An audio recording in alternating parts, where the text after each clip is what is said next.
Since childhood, it has been taught that water is life, a force that sustains and nourishes all forms of life.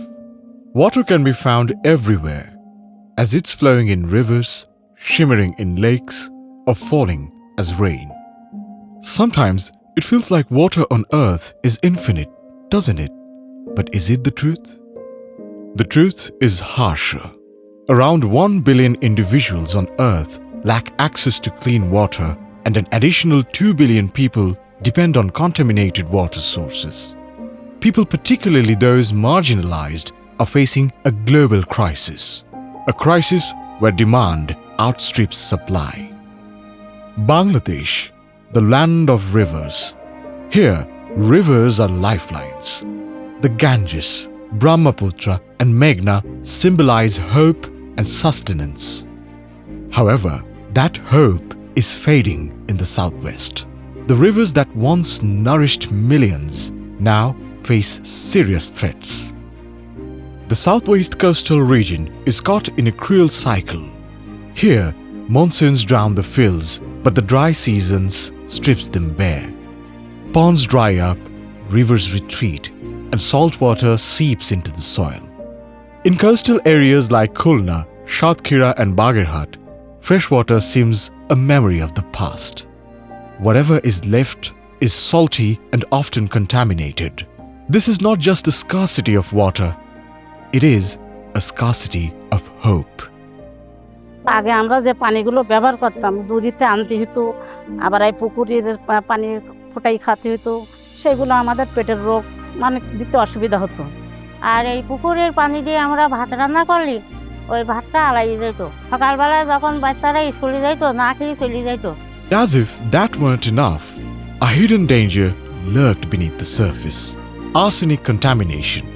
With arsenic contamination, the groundwater, the already scarce freshwater resources, became a double-edged sword, essential for survival, yet a threat to health. In the southwest region of Bangladesh, the battle for safe water is relentless. In areas around Satkhira, Ashashuni, and Shamnagar, clean drinking water is a distant dream. Can you picture this? Women and young girls walking 2 to 3 kilometers, sometimes as far as 7 or 8, just to fetch a single jar of water. This is not an isolated event. This is their daily reality. Even when they return, the water they carry may be poisoned. The salinity in the water damages kidneys and hearts.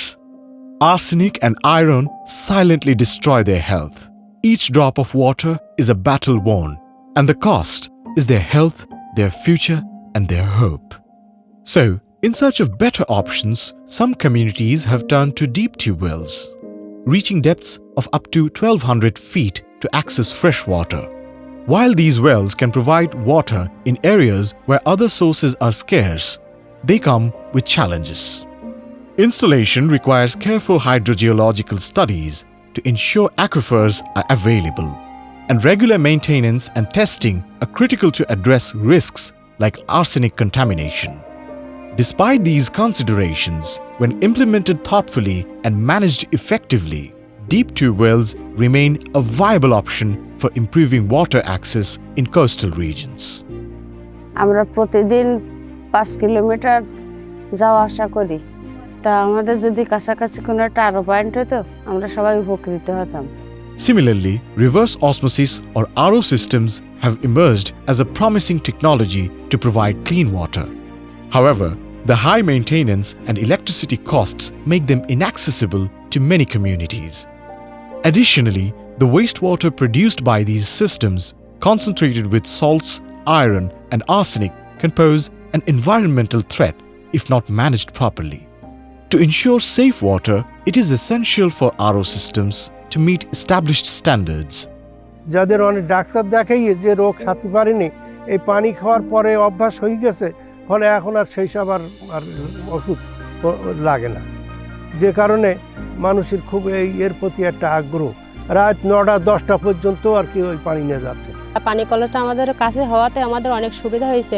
সেখান থেকে আমাদের পানির সময়ও লাগে না, আমাদের টাকা ব্যয়ও হয় না।